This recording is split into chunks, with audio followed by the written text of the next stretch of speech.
The winds of change swept through Granite, Colorado, in the autumn of 1878 like a dust devil with a grudge, and Daisy Kingsley stood at its center, unflinching as the whispers swirled around her. 22 years old with copper hair that refused to stay pinned and ambitions that refused to stay hidden, she had committed the unforgivable sin of opening a business without a husband's permission or a husband at all. "Miss Daisy's at it again," Mrs. Holloway muttered to Mrs. Peterson as they stood outside the general store, watching Daisy unload supplies from a wagon in front of her newly purchased building. "Ordering inventory like she's got the right. It ain't proper." Daisy pretended not to hear, though the words stung like the leather reins that had once slipped through her fingers and left welts on her palms. She lifted another crate, her arms trembling but her resolve steady. The brass sign she'd commissioned from Denver would arrive next week. Kingsley Mercantile and Sundries. Her father's name, her vision. Need a hand with that. The voice came from behind, deep and unfamiliar.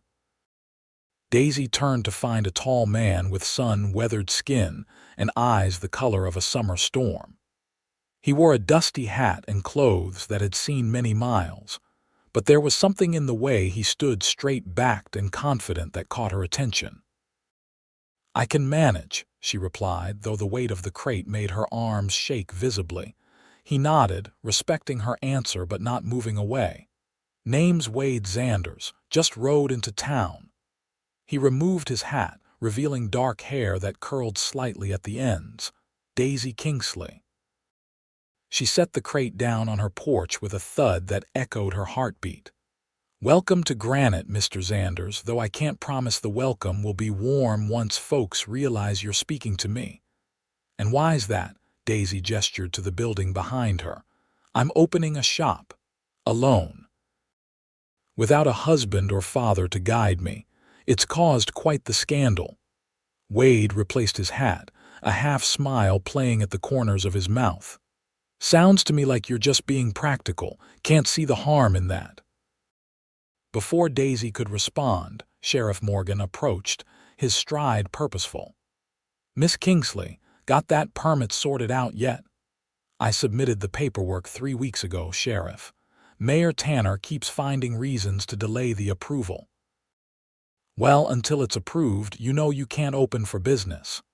The sheriff's eyes shifted to Wade. "You passing through, stranger?" Wade extended his hand. "Wade Xanders, looking for work, actually." The sheriff gave a non-committal handshake. "Ranch work out at the Rocking W might be your best bet. Town's not hiring much these days." He looked pointedly at Daisy's store. "Some endeavors just aren't meant to be." After the sheriff walked away, Wade turned back to Daisy. "Seems like you've got quite the battle ahead." "It's been a battle since the day my father died and left me this building instead of selling it to Mayor Tanner like he wanted." Daisy straightened her shoulders. "But I'm not giving up. This town needs competition for Tanner's general store, and I intend to provide it." "Well, Miss Kingsley, battles are easier with allies." Wade picked up one of the remaining crates. "Where would you like this?" Despite her protest, Daisy felt a flutter of gratitude. "Inside, to the left, but I should warn you, associating with me might make your job prospects slim." Wade carried the crate effortlessly into the store. "I've never been one to let others decide my associations. Besides," he added with a glance over his shoulder, "independence is brave, not something to be shunned." The words hung in the air between them, a declaration that cut through the whispers and judgment that had followed Daisy for months. No one in Granite had ever defended her choice, not openly, not like that. As the afternoon sun slanted through the dusty windows of what would become Kingsley Mercantile, Daisy found herself telling Wade about her plans. Competitive prices, goods from back east that Tanner didn't carry, even a small section for books and periodicals. "My father believed education was the path to a better life," she explained as they arranged shelves. He taught me to read from newspapers and ledgers. I want to make sure others have that chance. Your father sounds like a wise man. He was. Everyone respected Samuel Kingsley until he died and left his business to his daughter instead of selling to the mayor. Daisy paused, running her fingers along the edge of a shelf. That's when I learned how conditional respect can be in this town. Wade helped her move a heavy counter into place. And your mother died when I was born. It was just Pa and me until last year. Daisy swallowed hard. Influenza took him in 3 days. By the 4th day, Mayor Tanner was offering to buy this building. When I refused, the trouble started. What kind of trouble? The subtle kind. Delayed permits, freight shipments that mysteriously get rerouted, rumors that I'm unstable since my father's death. Daisy shook her head. And the constant reminder that no respectable woman would attempt to run a business without male guidance. Wade's expression darkened. Sounds like this mayor has too much power for one man. Granite was built on silver. The Tanner mine made this town, and the Tanner family has run it ever since. Daisy dusted her hands on her apron. I'm just trying to carve out a small piece of independence. As the sun began to set, Wade helped her secure the doors and windows. Where are you staying, Miss Kingsley? Upstairs. Pa and I lived above the store. It's not much, but it's home. Wade nodded, scanning the quiet street. I'll find lodging at the boarding house and come back tomorrow. Those shelves won't stock themselves. Daisy felt a surge of caution. Mr. Xanders, you don't have to involve yourself in my problems. This town has ways of making life difficult for those who cross Mayor Tanner. Miss Kingsley, I've ridden with cattle drives where half the men wanted me dead over a card game. I've survived Apache territory and Nevada silver camps where law was whatever the strongest man decided that day. He tipped his hat. A small-town mayor with a grudge doesn't concern me much. As Wade walked away in the gathering dusk, Daisy felt something she hadn't experienced since her father's death. Hope. It was a dangerous feeling in a town that had decided her fate, but she clung to it anyway, along with Wade's words, independence is brave. Perhaps, with an ally, she could prove it. Morning light filtered through the curtains of Daisy's modest bedroom, waking her earlier than usual. Sleep had been elusive. Her mind filled with plans for the store and thoughts of the stranger, who had offered help when the rest of the town offered only judgment. She dressed quickly in a practical blue skirt and white blouse, pinning her hair in a simple style that would stay out of her way during work. After a small breakfast, Daisy headed downstairs to continue organizing her inventory. The sound of horses outside drew her to the window. Mayor Tanner himself, along with Sheriff Morgan and 2 other men, was dismounting in front of her store. Daisy took a deep breath and opened the door before they could knock. Mayor Tanner, this is unexpected. Harold Tanner was a portly man in his 50s with small eyes that constantly calculated profit and loss. Miss Kingsley, I've come to discuss a matter of some urgency. If it's about my permit application, it's about structural concerns. The mayor gestured to one of the men beside him. This is Mr. Bridges, our town engineer. He believes this building may not be up to code for commercial use. Daisy's hands clenched at her sides. This building has been commercial property for 20 years. My father ran his carpentry shop from here without issue.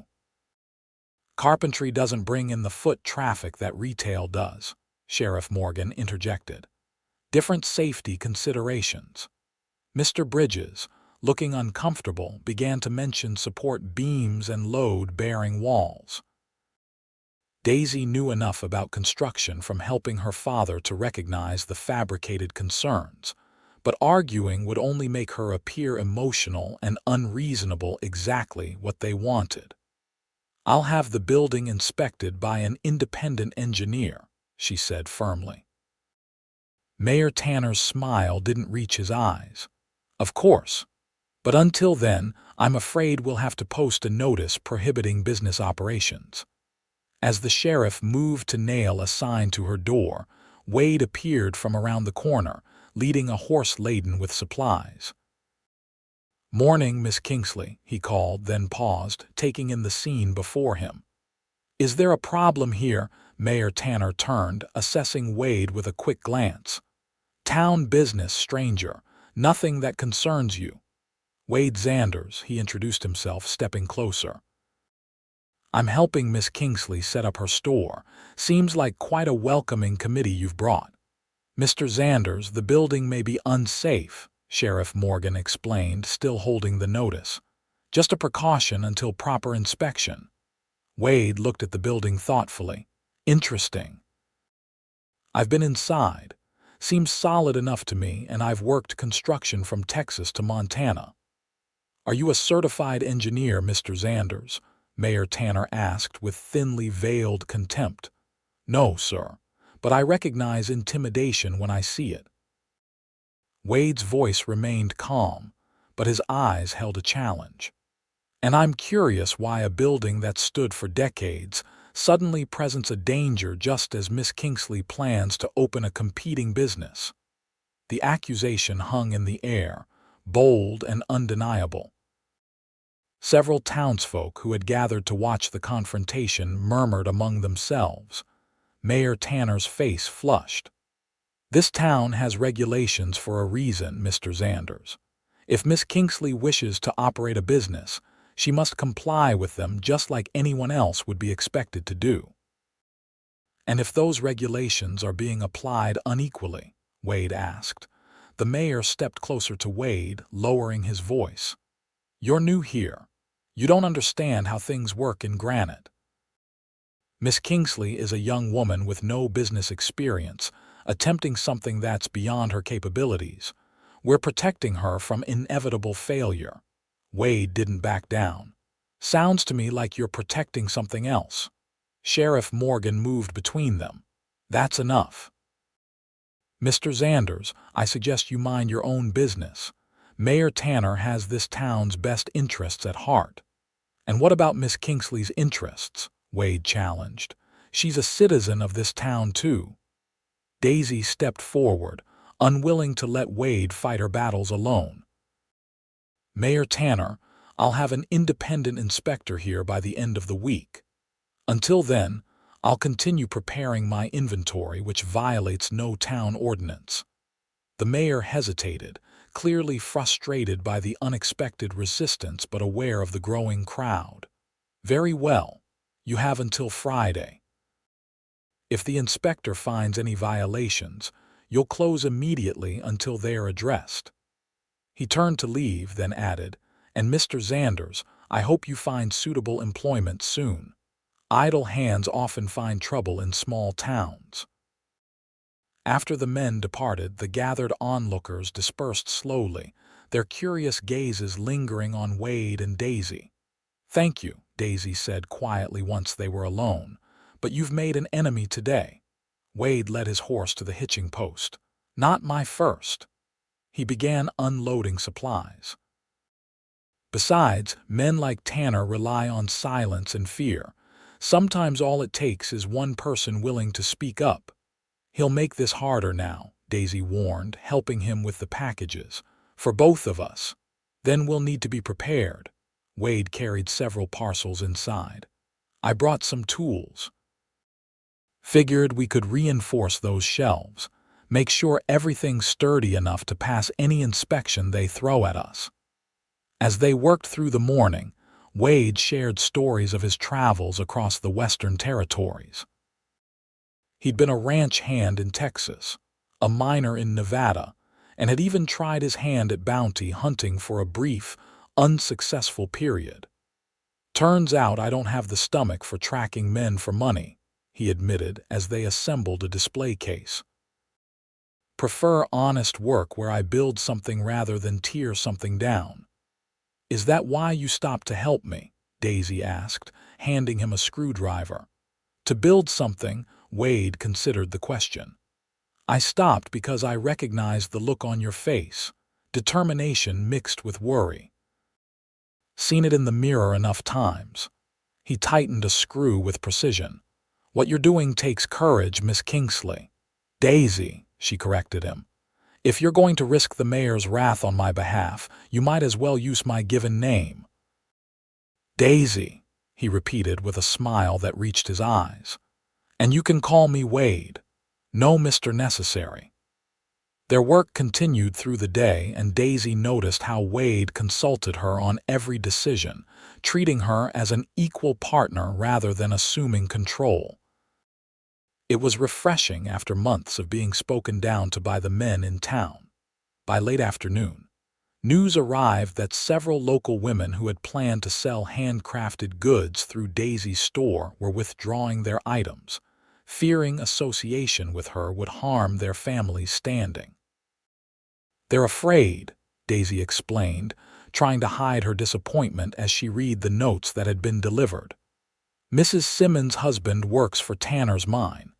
Mrs. Collins' son just started at the bank, which Tanner's brother manages. Tanner's reach is long, Wade observed. And I'm running out of allies. Daisy sat heavily in a chair. Maybe they're right, maybe this is foolish. Wade knelt before her, his expression serious. Daisy, look at what you've built already. Your father believed you could do this. I believe it too. Why? You barely know me. Because independence isn't just brave, it's necessary. Towns like this, they stagnate when one man controls everything. New ideas, fair competition. That's what builds a real community. He hesitated, then added, my father owned a small store in a town much like this one. A larger merchant drove him out, ruined his reputation. He never recovered. Understanding dawned on Daisy. That's why you stopped to help, Wade nodded. That, and I couldn't stand the way those women were looking at you like you'd committed some terrible crime by trying to make your own way. He stood, offering his hand to help her up. So, are we giving up, or are we getting this store ready for inspection? Daisy took his hand, feeling its strength and warmth. We're getting ready. Mayor Tanner isn't the only stubborn person in Granite. As they returned to work, Daisy felt a sense of partnership that had been missing since her father died. Whatever came next, she wasn't facing it alone anymore. That evening, as they finished reinforcing the last shelving unit, a knock at the door startled them both. Wade moved protectively toward the entrance, but Daisy reached it first. An older woman stood there, glancing nervously over her shoulder before speaking. Miss Kingsley, I'm Hannah Bell. My husband was friends with your father. She handed Daisy a folded paper. This might help with your troubles. Samuel would have wanted you to have it. Before Daisy could thank her, Mrs. Bell hurried away, disappearing into the gathering dusk. Daisy unfolded the paper to find a detailed assessment of the building's structure, signed by a Denver engineer and dated just 6 months before her father's death. He knew, Daisy whispered, scanning the document. Pa must have suspected Tanner would try something like this if I kept the store. Wade read over her shoulder. This certifies the building is structurally sound for commercial use. It's exactly what we need. Daisy's eyes filled with tears. He was always preparing for my future, even when I didn't realize it. She carefully refolded the paper. This won't end Tanner's campaign against me, but it removes one weapon from his arsenal. It's a start, Wade agreed. Now, how about I walk you to dinner at the cafe? We've earned a proper meal. Daisy hesitated. The cafe owner's daughter is engaged to Tanner's nephew. It might be uncomfortable, then we'll be uncomfortable together. Wade offered his arm with a smile that made something flutter in Daisy's chest. Besides, people need to see that you're not isolated, that someone stands with you. The Bell Creek Cafe fell silent when Daisy and Wade entered. Conversations halted mid-sentence, and all eyes turned to the unlikely pair. Wade guided Daisy to a corner table with a confident stride that dared anyone to object to their presence. Martha, the cafe owner's daughter, approached their table with visible reluctance. "Miss Kingsley, sir, what can I get you?" Her tone was professionally polite but cold. "Two specials, please," Wade ordered pleasantly. "And coffee." As Martha walked away, the other diners gradually resumed their conversations, though many continued to cast glances in their direction. "Everyone's staring," Daisy murmured. "Let them," Wade replied, his voice low but firm. "They'll get used to it." During their meal, a few brave souls nodded greetings to Daisy, small gestures that nevertheless gave her hope. Not everyone in Granite supported Tanner's treatment of her. Some were simply afraid to show otherwise. As they were finishing their meal, the cafe door swung open, and Charles Tanner, the mayor's son, entered with several friends. The young men spotted Daisy and Wade immediately. Charles, a handsome man of 25 who had once courted Daisy before her refusal to sell the building, approached their table with exaggerated surprise. "Miss Kingsley, I heard rumors you'd found yourself a helper." His gaze shifted to Wade, assessing and dismissive. "Didn't realize you were in need of a handyman." "Mr. Xanders is assisting with my store preparations," Daisy replied evenly. Charles leaned closer. "You know, Daisy, my offer still stands. Father would give you a fair price for the building, and all this unpleasantness could end. You could return to being a respected member of the community." "I'm quite content with my current position in the community, Charles, thank you," Daisy answered, her back straight and her voice steady. "Are you?" Charles glanced around the cafe. "Seems lonely." Wade stood slowly, his height allowing him to look down at Charles.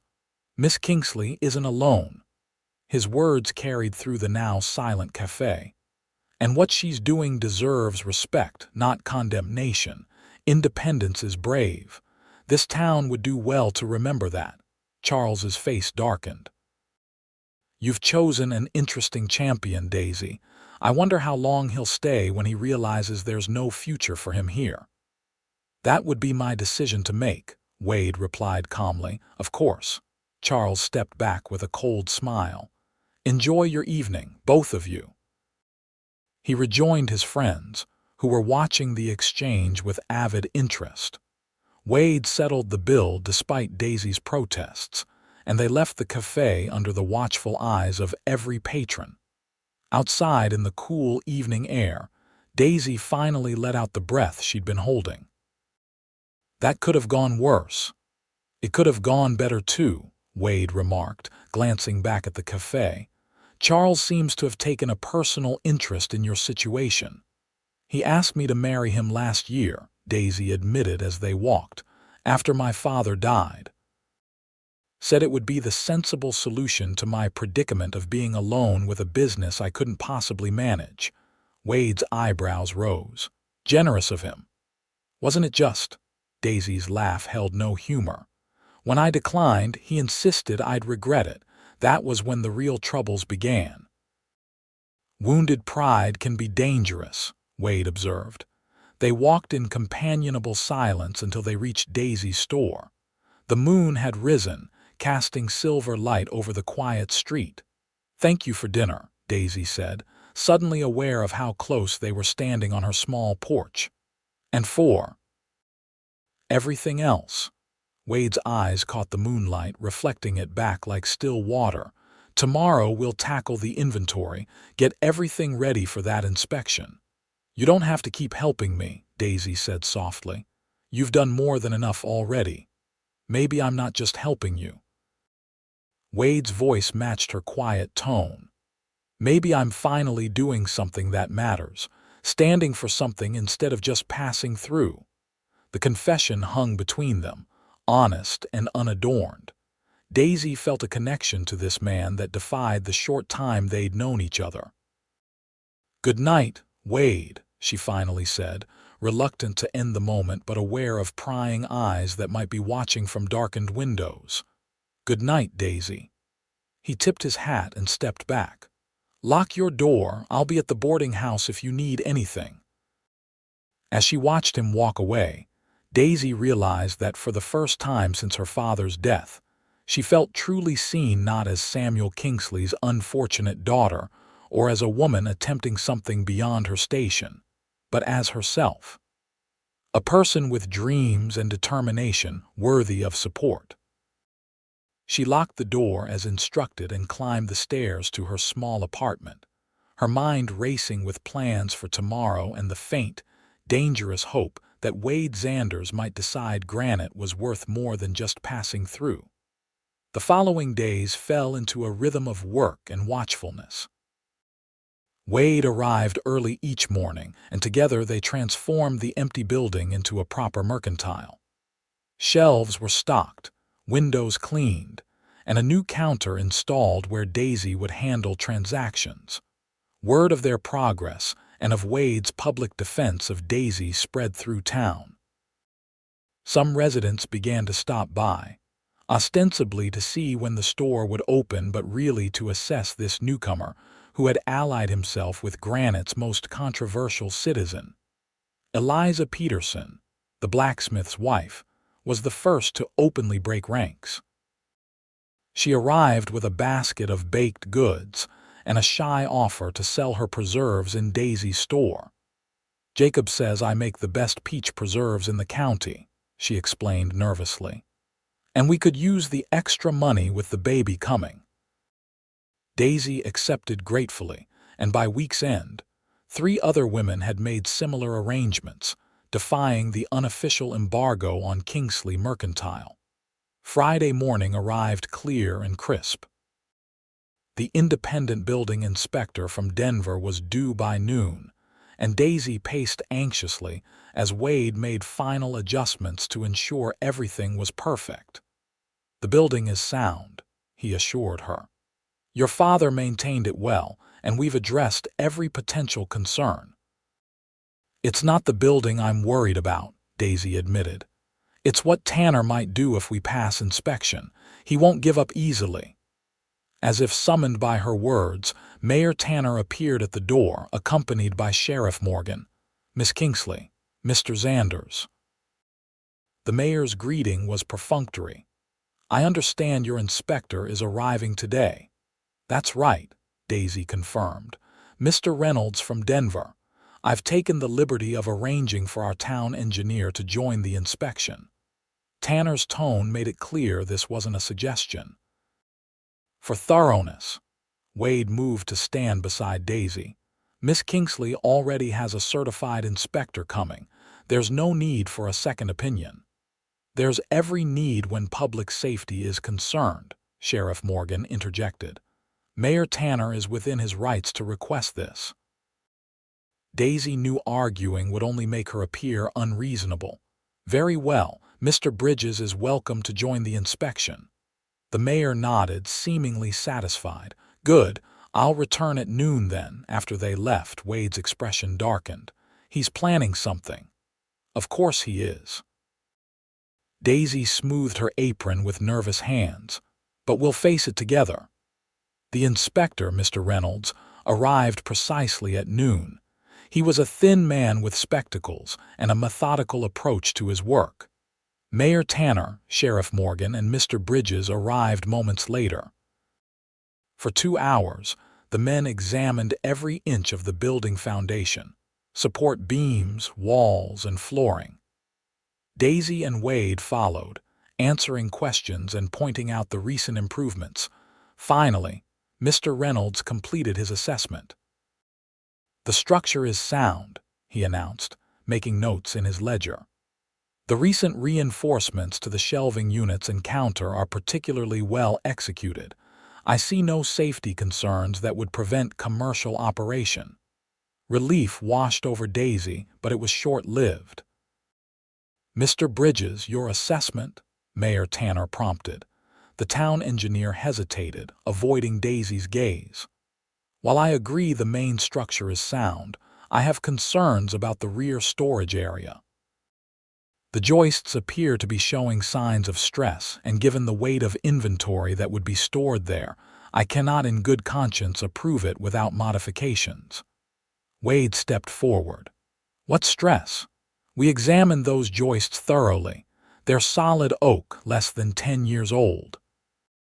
"Nevertheless," Mr. Bridges continued, "I believe they need reinforcement before the building can be safely occupied as a mercantile."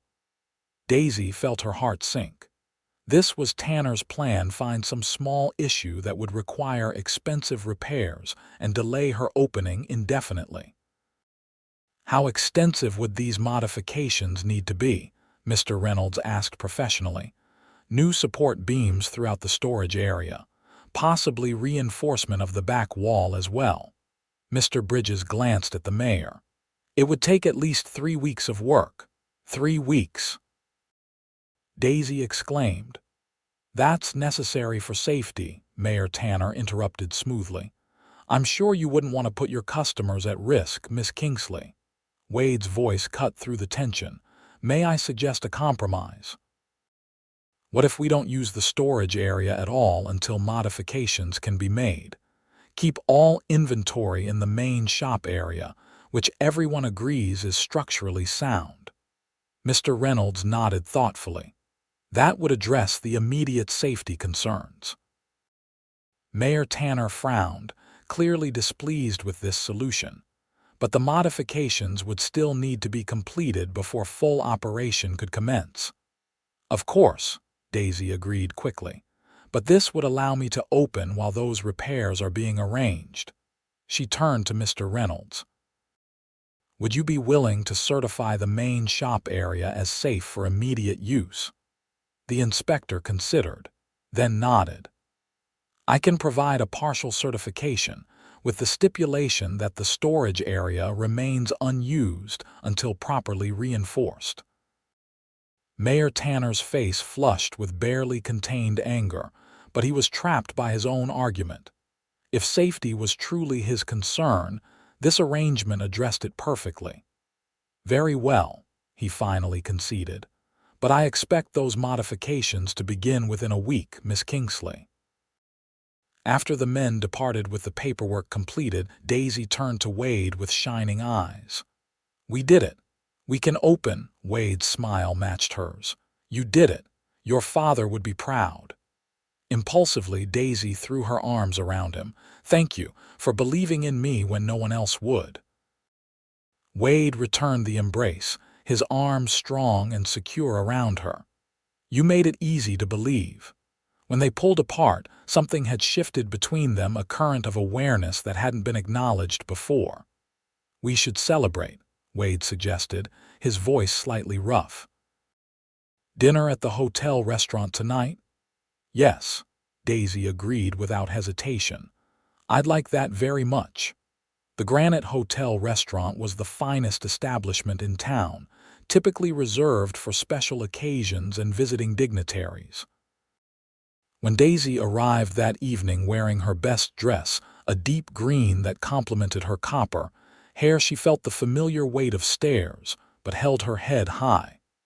Wade waited in the lobby, and his expression when he saw her made Daisy's breath catch. He had clearly made an effort as well, wearing a clean shirt and vest, his usually unruly hair tamed. "You look beautiful," he said simply. "Thank you.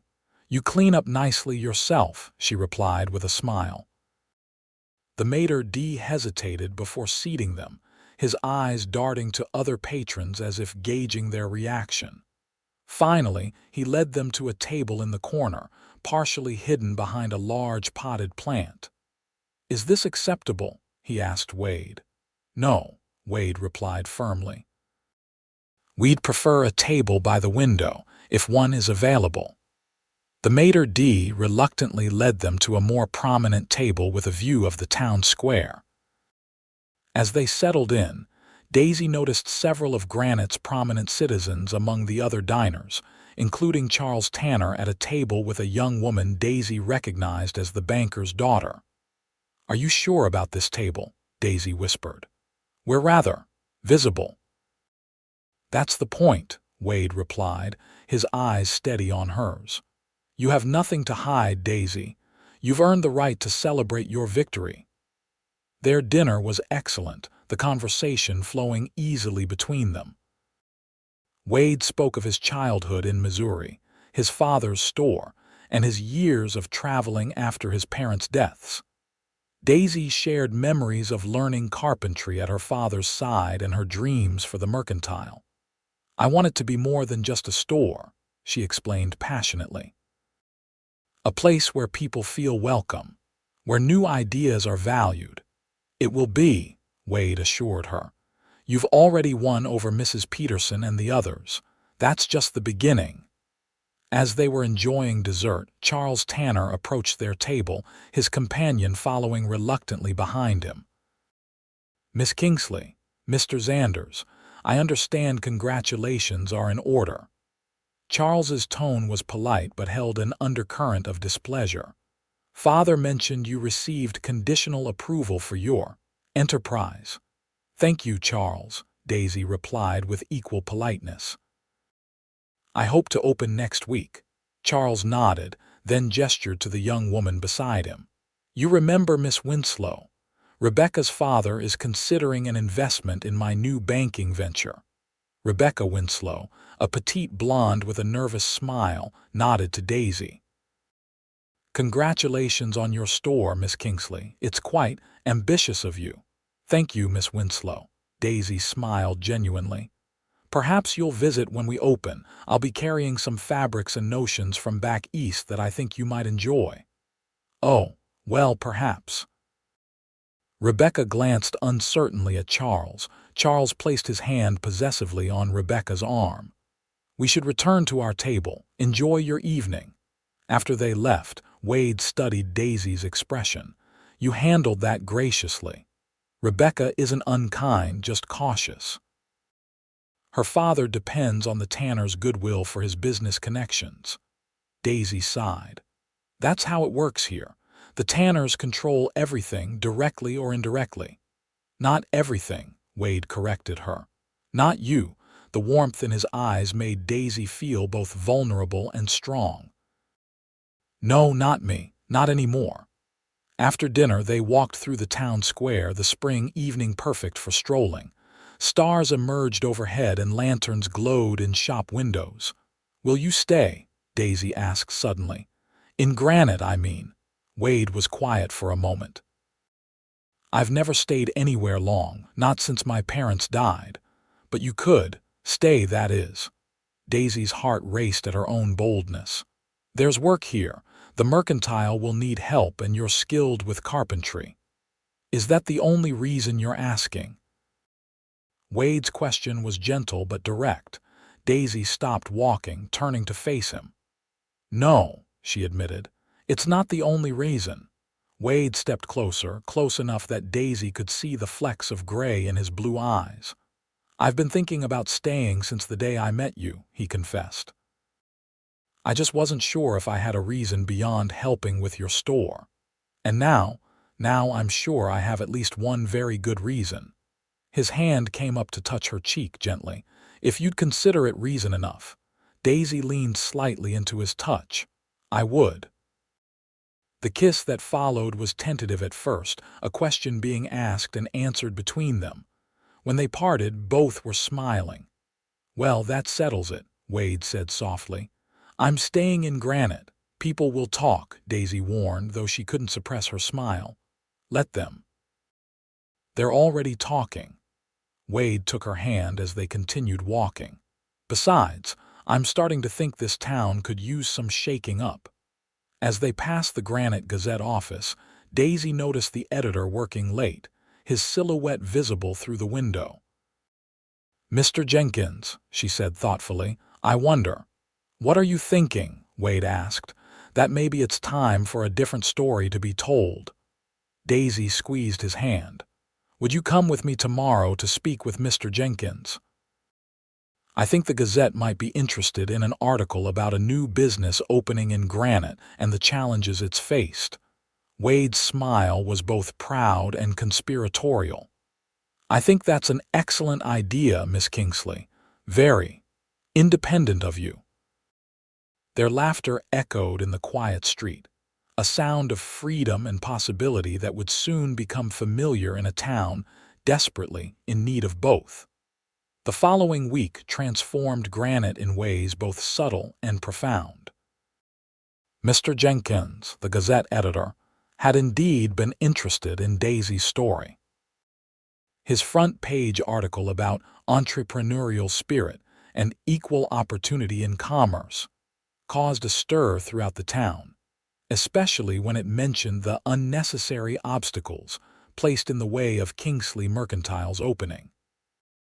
Mayor Tanner was furious, but the public nature of the article made it difficult for him to retaliate openly.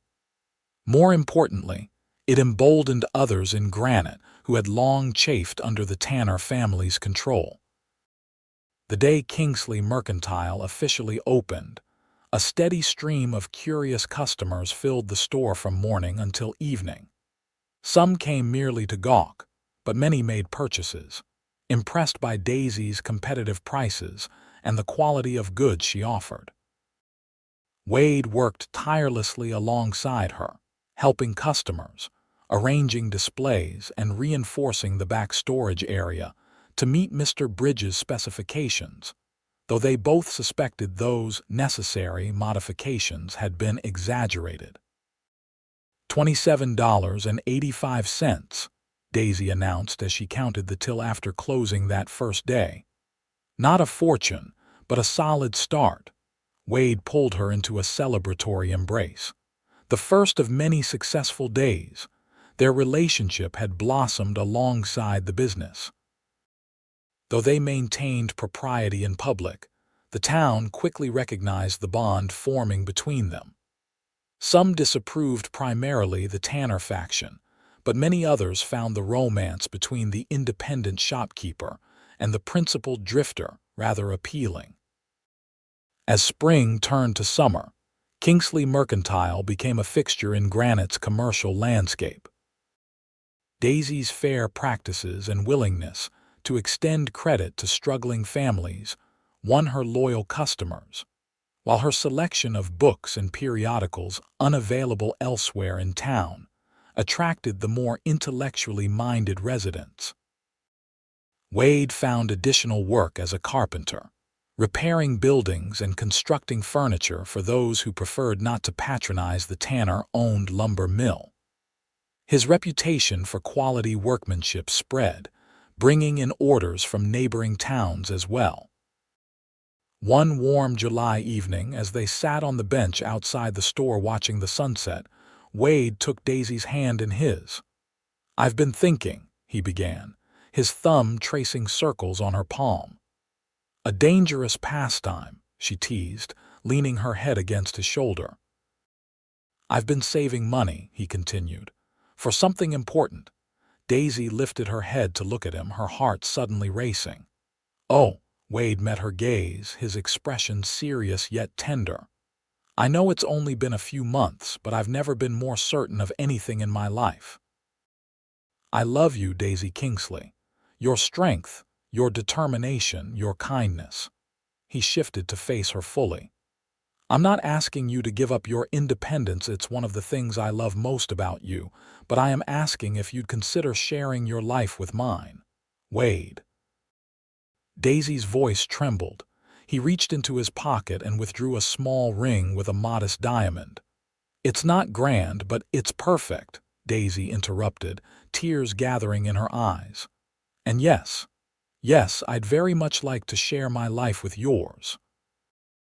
The kiss they shared sealed their promise, witnessed only by the fading sun and a few passing townspeople who smiled at the display of affection. News of their engagement spread quickly through Granite.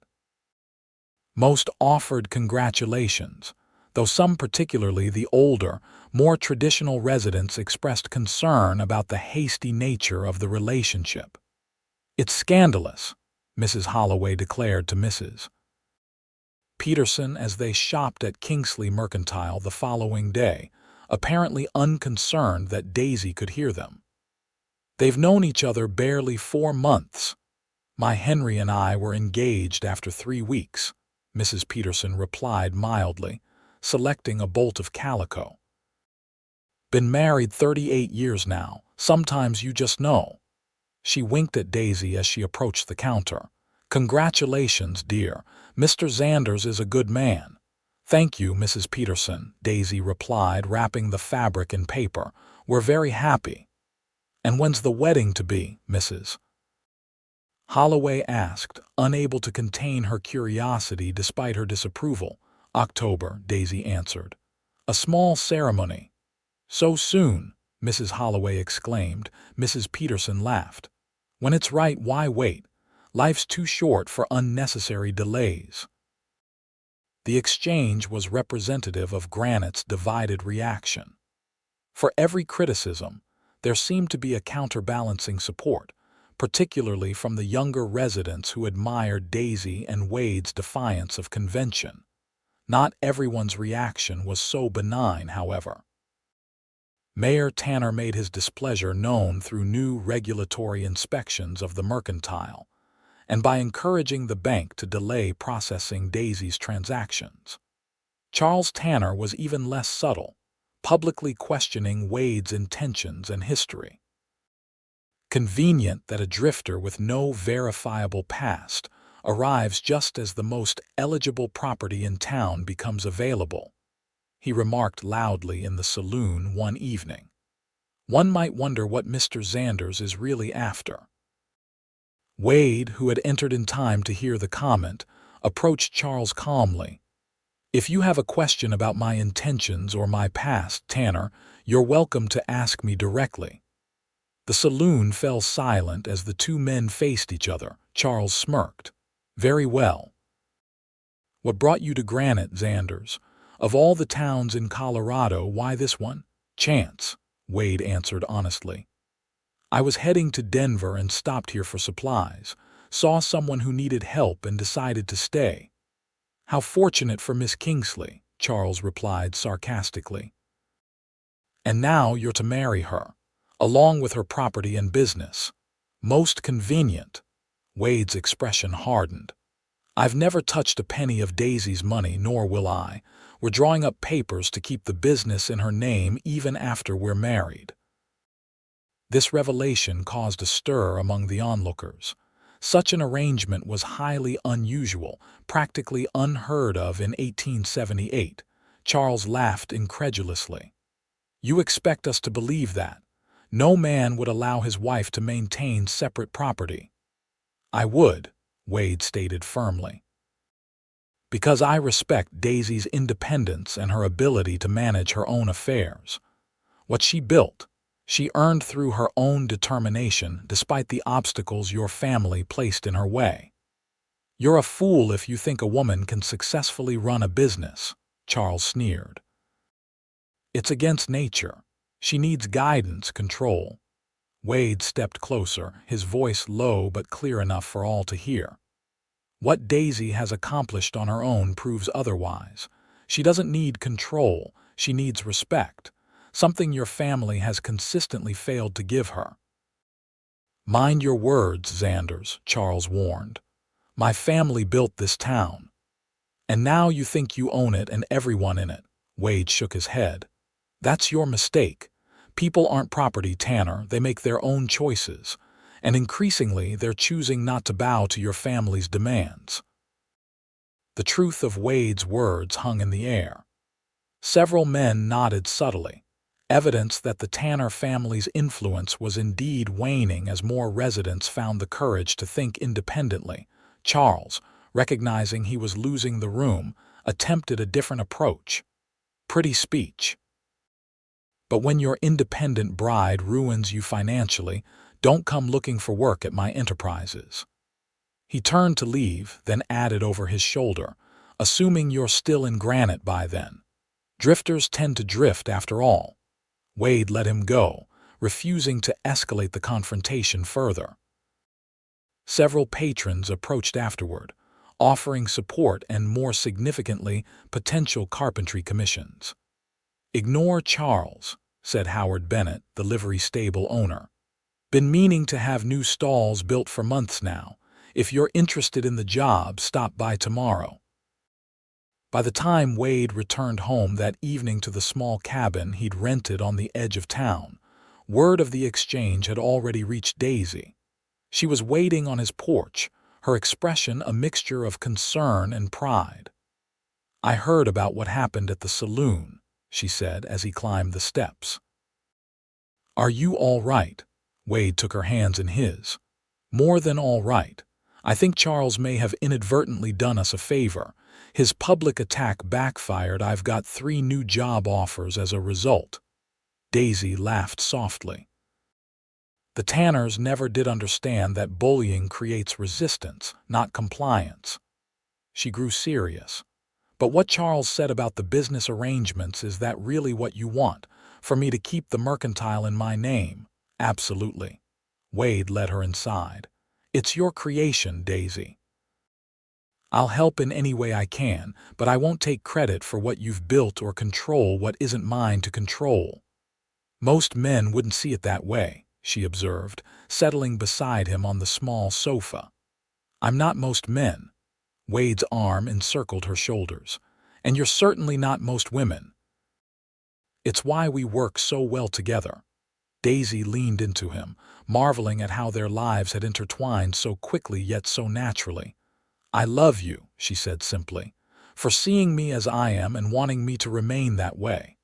I wouldn't have you any other way." Wade kissed the top of her head. "Your independence is what drew me to you in the first place. Why would I want to change what I admire most?" As summer progressed into early autumn, preparations for their October wedding continued amidst the daily responsibilities of the mercantile and Wade's increasing carpentry business. Their unconventional arrangement, maintaining Daisy's ownership of the store after marriage, became common knowledge, inspiring other women in town to reconsider their own possibilities. Rebecca Winslow, to everyone's surprise, broke her understanding with Charles Tanner and announced her intention to attend a women's college in the East. Mrs. Peterson convinced her husband to add her name to the deed of their farm. Even Mrs. Holloway, for all her initial criticism, began helping her husband with the bookkeeping at his barber shop, discovering a talent for numbers she'd never been allowed to develop. These small acts of independence rippled through Granite, shifting the dynamics of the town in subtle but meaningful ways. Mayor Tanner, recognizing the changing tide, gradually reduced his open opposition to Daisy's business, though his resentment remained evident in his cold demeanor whenever their paths crossed. One crisp September afternoon, as golden leaves drifted past the mercantile windows, an unexpected visitor arrived. Margaret Tanner, the mayor's wife, entered the store hesitantly, glancing around as if uncertain of her welcome. "Mrs. Tanner," Daisy greeted her, surprised but professional. "How may I help you today?" Margaret approached the counter, her gloved hands clasped tightly together. "Miss Kingsley, I've come to order fabric for new curtains. I hear you have patterns from Philadelphia that aren't available at my husband's store." "Yes, I do." Daisy led her to the fabric section, aware of the significance of Margaret Tanner choosing to shop at Kingsley Mercantile. "Did you have a particular color in mind?" As they discussed fabrics, Margaret gradually relaxed. "Your store is lovely," she commented, running her fingers over a bolt of blue damask. "So bright and welcoming." "Thank you." Daisy selected several samples for her to examine. "I wanted it to feel different from the other shops in town." Margaret nodded, then lowered her voice. "I wanted to tell you, I admire what you've done here, and She hesitated. "I've heard about your marriage arrangements, keeping the business in your name." Daisy tensed slightly, uncertain where this conversation was heading. "When Harold and I married," Margaret continued, "I had inherited my father's bookbinding business in Denver. Harold convinced me to sell it, said a mayor's wife had no business working." Her eyes grew distant. "I've regretted that decision for 30 years." "I'm sorry," Daisy said softly. Margaret shook her head. Don't be. Just hold on to what's yours, Miss Kingsley. What you and Mr. Xanders are doing, it's unusual, but it's right. She selected the blue damask. I'll take 12 yards of this one, please. As Daisy cut the fabric, Margaret added, Harold doesn't know I'm here. He wouldn't approve, but some things are worth the risk. After measuring and wrapping the purchase, Daisy hesitated, then said, Mrs. Tanner, you're welcome here anytime, regardless of what your husband thinks. Margaret offered a rare smile. Thank you, dear, and congratulations on your upcoming marriage. Mr. Xanders seems like a good man. He is, Daisy confirmed. The best I've known. When Margaret left, Daisy felt a new sense of hope for Granite. If the mayor's wife could find the courage to make her own small choice, perhaps the town truly was changing. That evening, she recounted the visit to Wade as they worked together on wedding preparations in her apartment above the store. Margaret Tanner, Wade mused, addressing invitations at the kitchen table. That's unexpected. She seemed almost liberated by making her own decision, even if it was just about curtain fabric. Daisy arranged wildflowers in a vase, practice for her wedding bouquet. I felt sorry for her, Wade. All those years of regret. Not everyone has your courage, Wade observed, or your father's support. Samuel Kingsley raised you to believe in yourself. That's rare, especially for daughters. Yes, it was. Daisy's hand stilled. I miss him so much, especially now with the wedding approaching. He would have loved you, you know. Wade set down his pen and moved to embrace her from behind. I wish I could have met him, thanked him for raising such an extraordinary woman. Daisy leaned back against him, drawing comfort from his solid presence. Sometimes I feel him watching over us. Like he somehow arranged for you to pass through Granite at exactly the right moment. Maybe he did. Wade's voice held a smile.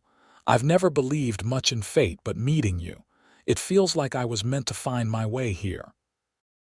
They stood together by the window, watching twilight settle over the town that had first rejected Daisy's independence and was now, slowly but surely, learning from her example.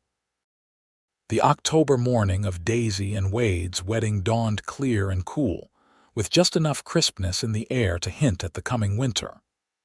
Maple and aspen trees blazed with color against the backdrop of Colorado's blue sky, nature's own celebration of the day. The ceremony was to be held in the town's small church, followed by a reception in the meadow behind Kingsley Mercantile. Despite their initial plan for a small wedding, it seemed half of Granite had found a reason to attend, some out of genuine affection, others from curiosity about this unconventional couple. In the church's small side room, Daisy stood in her wedding dress, ivory silk with delicate lace trim, simple yet elegant. Mrs. Peterson adjusted the wreath of autumn flowers in her copper hair. You look beautiful, dear, she said, stepping back to admire her handiwork. Your father would be so proud. Thank you. Daisy smoothed the folds of her dress, her heart racing with anticipation rather than nerves. For everything. Your friendship has meant so much to me this past year. Mrs. Peterson squeezed her hand.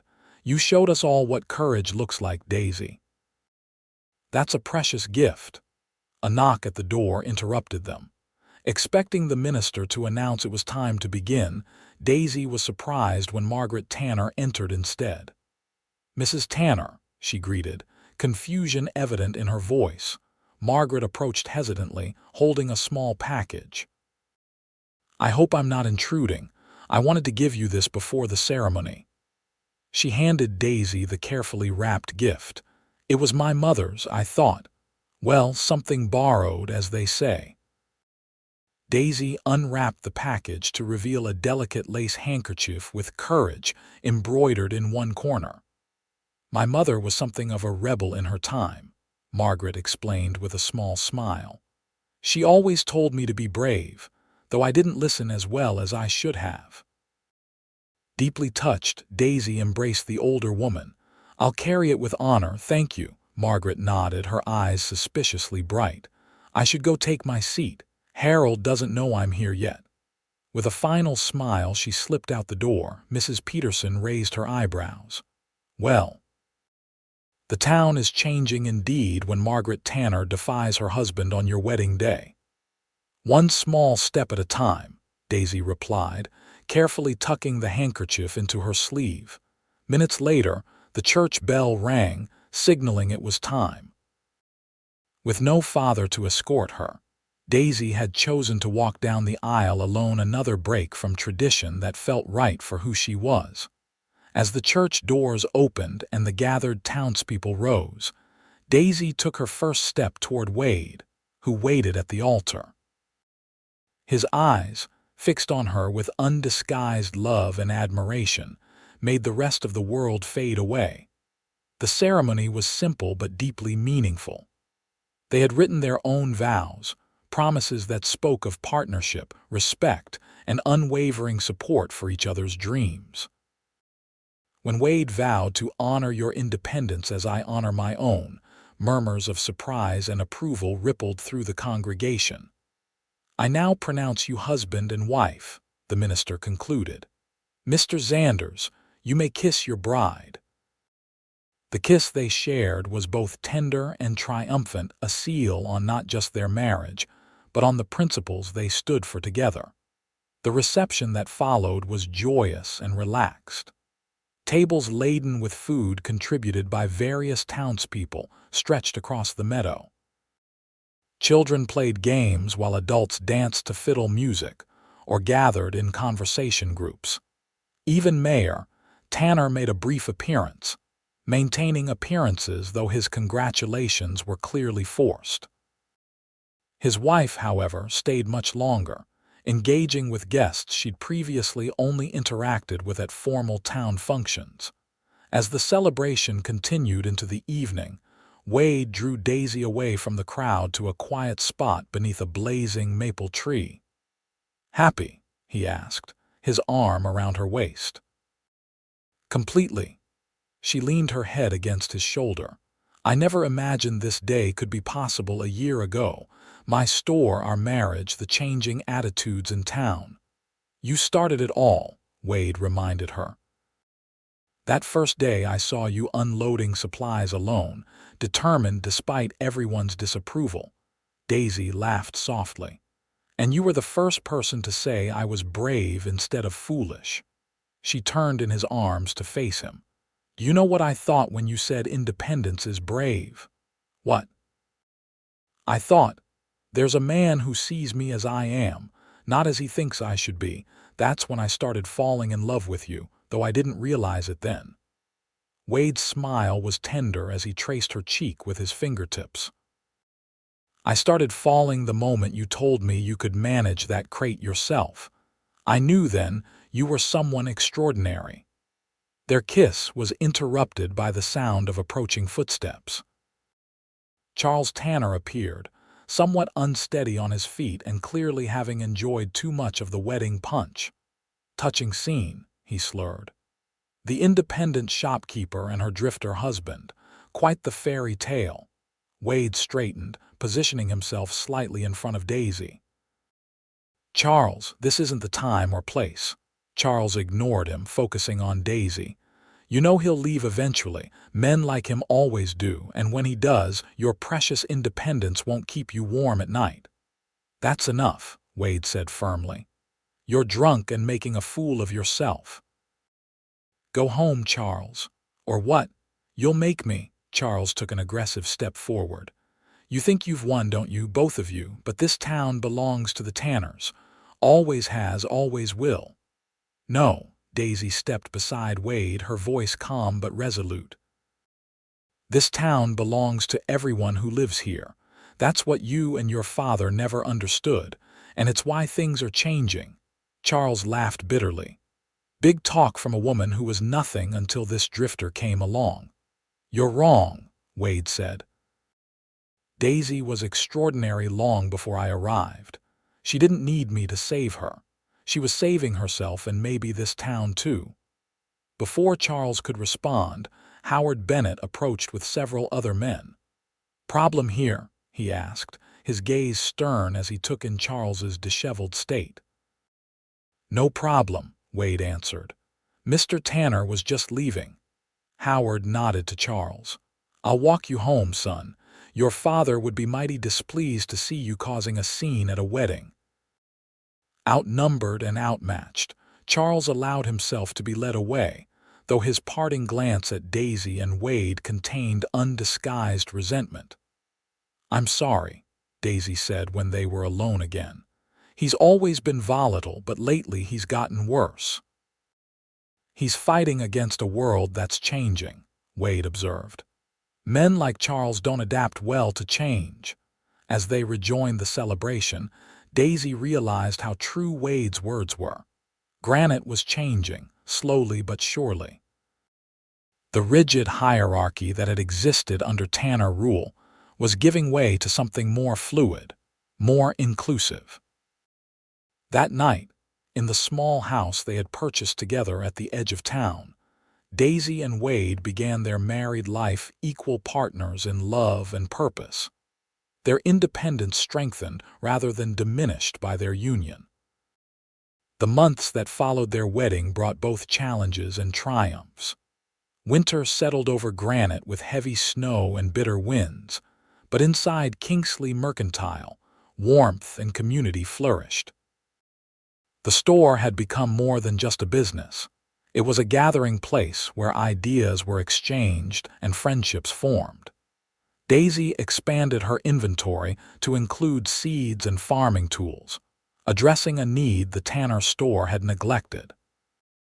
Wade's carpentry business grew steadily, his reputation for quality work spreading beyond Granite to neighboring communities. Their unconventional marriage arrangement, with Daisy maintaining sole ownership of her business, continued to raise eyebrows, but it also inspired others.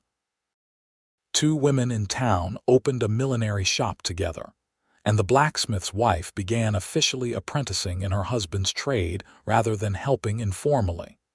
Even the Tanners seemed to be adjusting to the new reality. Mayor Tanner, recognizing that direct opposition to Daisy and Wade only diminished his standing, adopted a policy of cool civility. Charles, however, remained openly hostile, his resentment festering with each new success the couple achieved.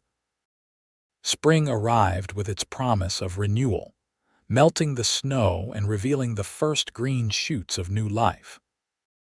One particularly fine April morning, Daisy stood in the mercantile arranging a display of garden seeds when Wade burst through the door, his expression a mixture of excitement and disbelief.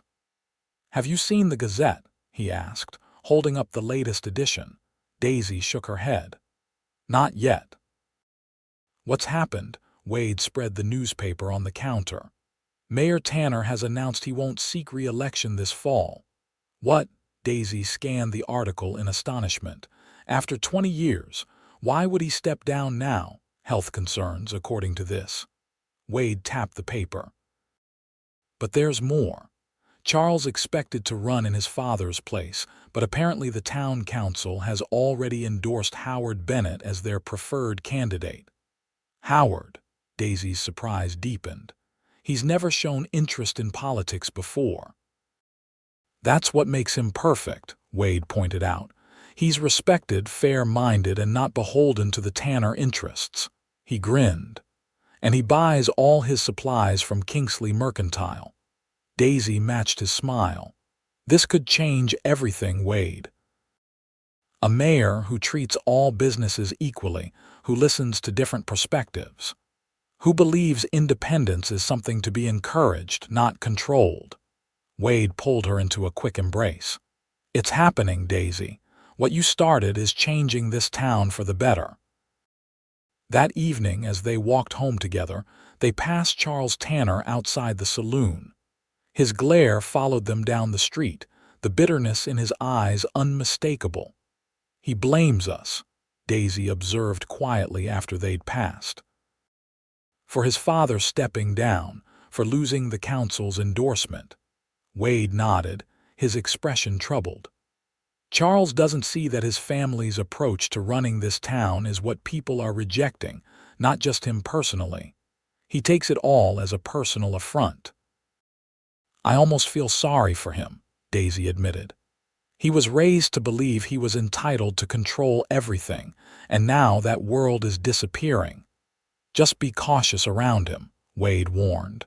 Men who feel they're losing power can be dangerous. His concern proved prophetic. 2 nights later, they awoke to the sound of breaking glass and shouting. Wade was out of bed instantly, pulling on his clothes. "Stay here," he instructed Daisy, but she was already dressing. "It's my store too," she reminded him. "I'm coming with you."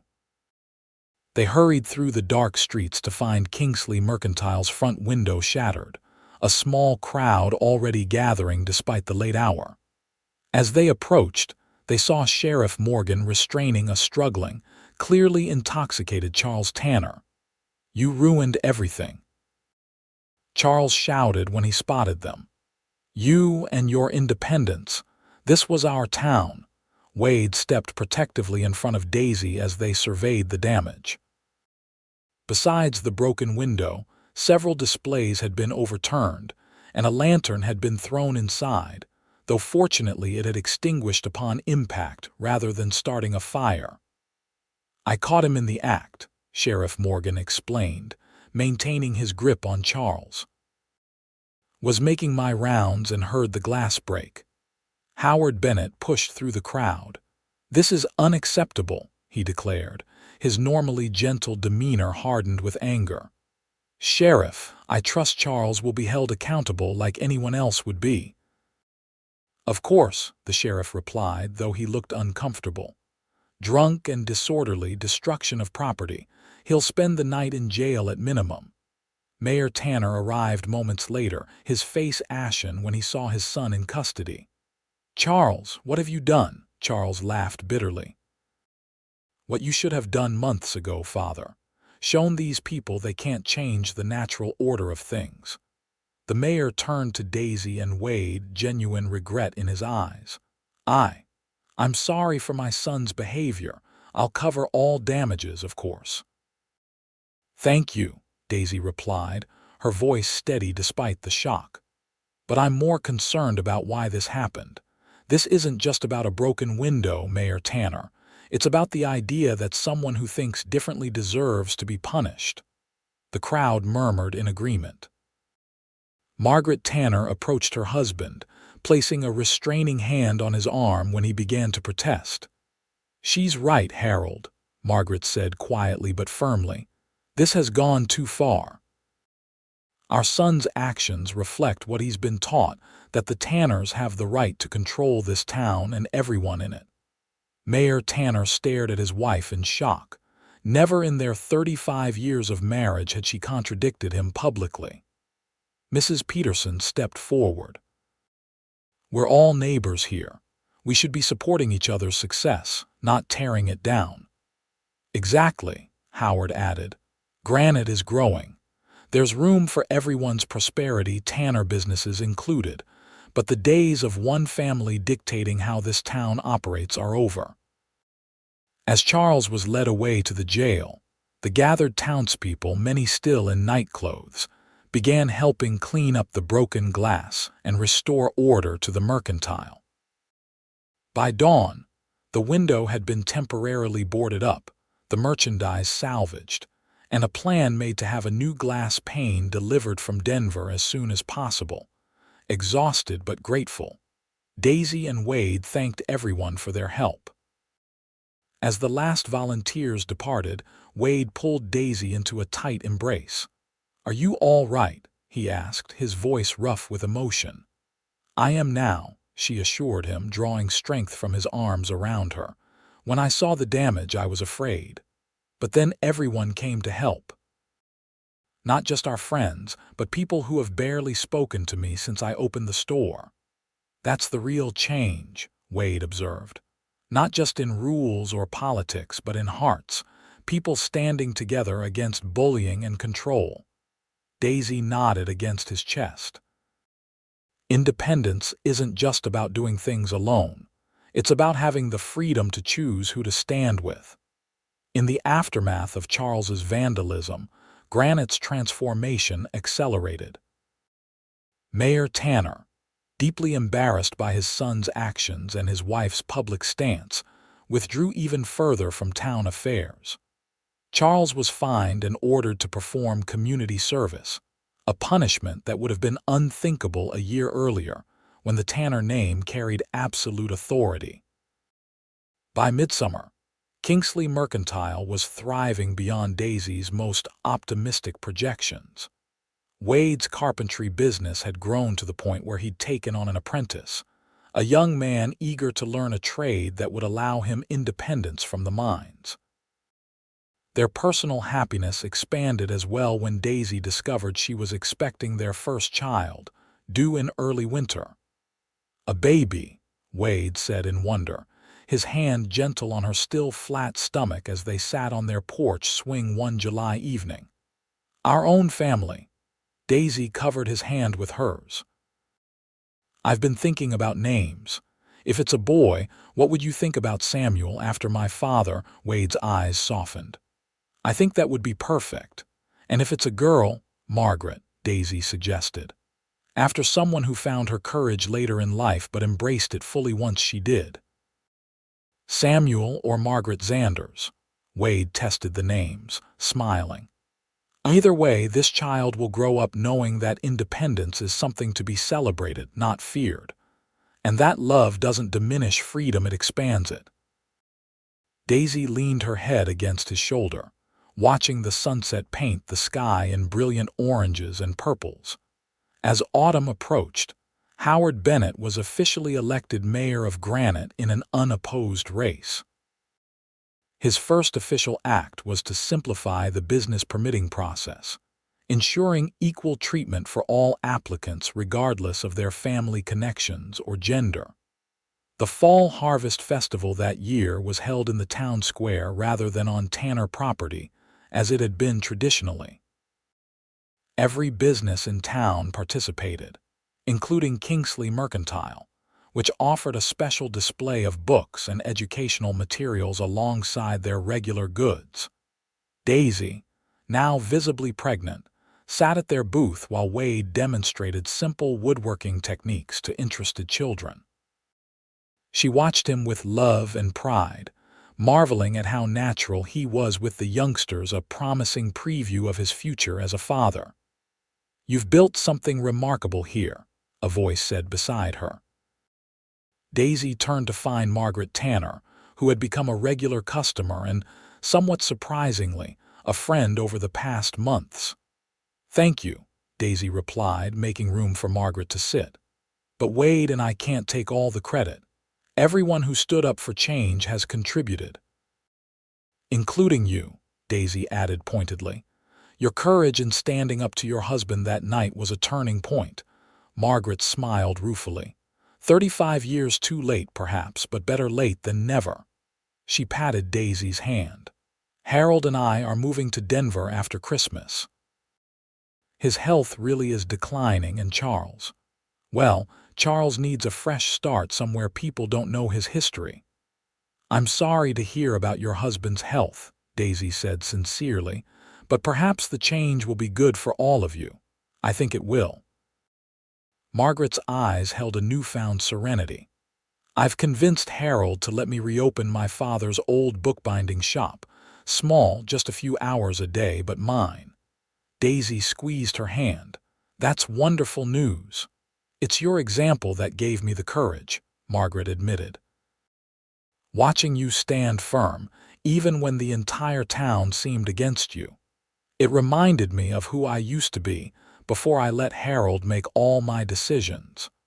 Their conversation was interrupted by Wade's return, his shirt dusty from the woodworking demonstration. "Ladies," he greeted them with a smile. "Enjoying the festival?" "Very much," Margaret replied, rising. "I should find Harold. He tires easily these days." She patted Daisy's shoulder. "Take care of yourself and that little one." As she walked away, Wade took her vacated seat. "Everything all right?" Better than all right, Daisy replied, leaning against him. The Tanners are moving to Denver after Christmas. Margaret is going to reopen her father's bookbinding shop. Wade whistled low. Times really are changing. He placed his hand on her rounded belly, delighting in the strong kick that greeted his touch. Our little one is energetic today. Like his father, Daisy teased. Always in motion, or her mother, Wade countered with a grin. Always full of determination. As they sat together amid the festival's happy chaos, Daisy reflected on the journey that had brought them here. Just over a year ago, she had stood alone against a town that thought her independence was a flaw to be corrected. Now, that same independence was inspiring others to find their own strength. And Wade the drifter, who had stopped to help when no one else would, who had publicly declared that independence is brave when others called it foolish, had become her partner in every sense, supporting her dreams while building his own alongside them. On a snowy December evening, with a blizzard howling outside, Samuel Wade Xanders entered the world with a lusty cry that announced his arrival to his waiting parents. After 18 hours of labor, Daisy held their son against her chest, exhausted but radiant with joy. "He has your eyes," she told Wade, who sat beside her on the bed, his own eyes suspiciously bright as he gazed at their child. "And your chin, I think." "But your spirit," Wade replied, gently touching the wispy copper hair that dusted the baby's head. "Look how strong he is already, Doctor." Matthews, who had attended the birth, packed his instruments with a satisfied nod. "A healthy boy, 8 pounds even. You did wonderfully, Mrs. Xanders." "Thank you, Doctor," Daisy replied, not bothering to correct the formal address, though she still used Kingsley for business purposes. In her personal life, she had happily taken Wade's name, her independence secure enough that she didn't fear losing it in such traditional gestures. After the doctor left, promising to return the next day to check on mother and child, Wade and Daisy marveled at their son in the peaceful quiet of their home. "Samuel," Wade whispered, testing the name as the baby's tiny fingers wrapped around his much larger one. "Hello, son.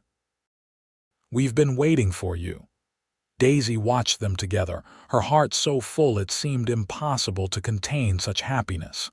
"He's perfect, isn't he? Absolutely perfect." Wade leaned down to kiss her forehead, just like his mother. In the weeks that followed, they settled into the rhythms of parenthood with the same partnership that characterized their marriage. Wade built a cradle that could be moved between their bedroom and the store, allowing Daisy to bring the baby to work when she felt ready to return. The townspeople of Granite embraced young Samuel with enthusiasm, bringing gifts and offering congratulations that would have been unthinkable during Daisy's early days of ostracism. Even Howard Bennett, now comfortably established as mayor, made an official visit to welcome Granite's newest independent citizen.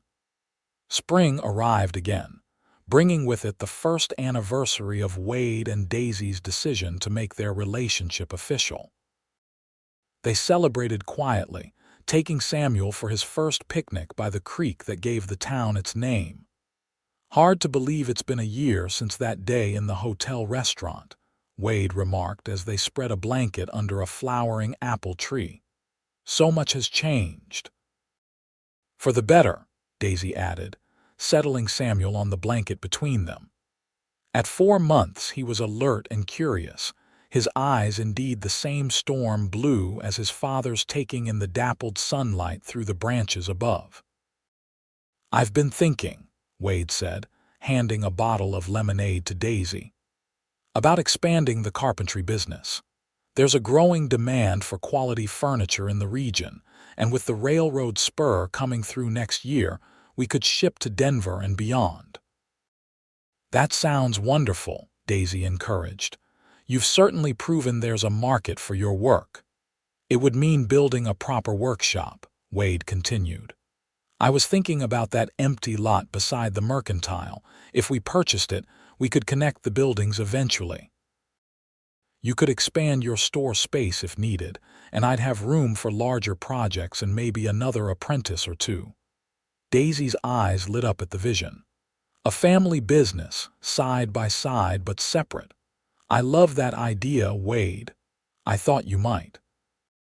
He smiled, reaching across Samuel to take her hand. It maintains our independence while strengthening our partnership.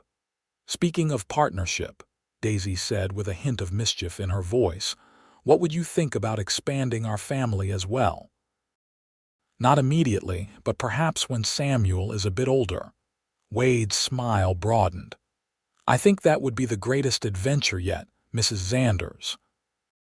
As Samuel cooed and reached for a butterfly fluttering past, Daisy gazed at her husband with love that had only deepened with time and shared challenges. We've come so far from that first day when you helped me unload crates. We have, Wade agreed. But in many ways, nothing's changed at all. You're still the bravest woman I've ever known, fighting for what you believe in. And I'm still the man who recognized that independence isn't something to be feared, it's something to be cherished. Their kiss was gentle, mindful of the baby between them, but filled with the promise of all the years and adventures to come, a partnership of equals. Their independence not sacrificed, but strengthened by the love they shared.